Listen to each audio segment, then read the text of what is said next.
Anthemum's arms were open to us. The master leapt to the floor and led the way into her secret places. Campbell followed, and I followed Campbell.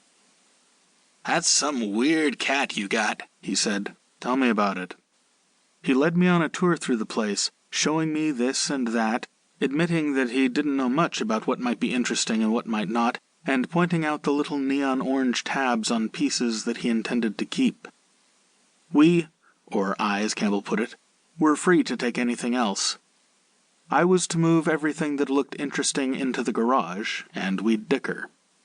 What I didn't want he'd probably burn in Anthemum's massive fireplace beneath the mantel where Tosetti and his daughters had died. There was a lot to go through, other people's memories, other people's joy, other people's passions. I did not see the master for the next 3 days. It was busy on some urgent business with Anthemum. Maybe that was the real reason it had allowed me to do the survey.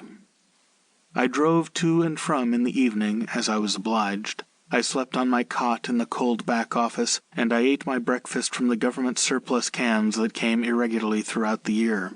During the day, I drove out in the sunlight and returned in the moonlight, and each was like water for my withered heart. And every day in Anthemum, I felt her warming. She had a terrible hunger. It echoed through every corridor. The doors hung always half open, like parched lips, no matter how I'd left them when I last used them. But the sense of tragedy that wafted through her like dust motes seemed to lighten with every item I removed to the garage, as if it stoked her eagerness to live again, perhaps even to live without killing those who came to visit her. At least, that's what I thought at the time, because I didn't understand what it was that, truly, she longed for. Not until Tuesday.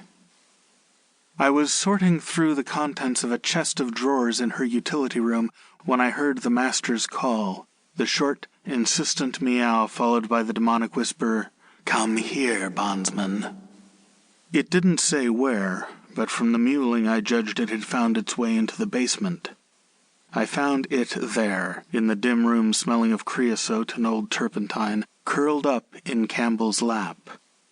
Campbell sat at a card table in an old metal folding chair, checking some figures in white chalk on blue paper and glancing excitedly at the walls.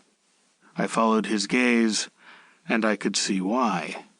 The basement walls had all been furred out, and all around, in irregular stacks half buried in dirt and dust and cobwebs and boxes, were the unused materials. Dark-stained oak beams, notched joinery, hardwood flooring planks, tubs of plaster, pallets of lath. Campbell caught my eye and smiled.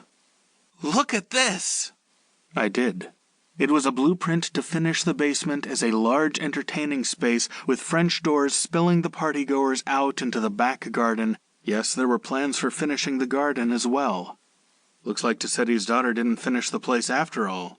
Yeah. Campbell's skin was beading right in front of me. In his lap, the master purred like a leopard claiming a tree. The master only purred when it had made a deal to its liking, and its liking was often to nobody's advantage but its own.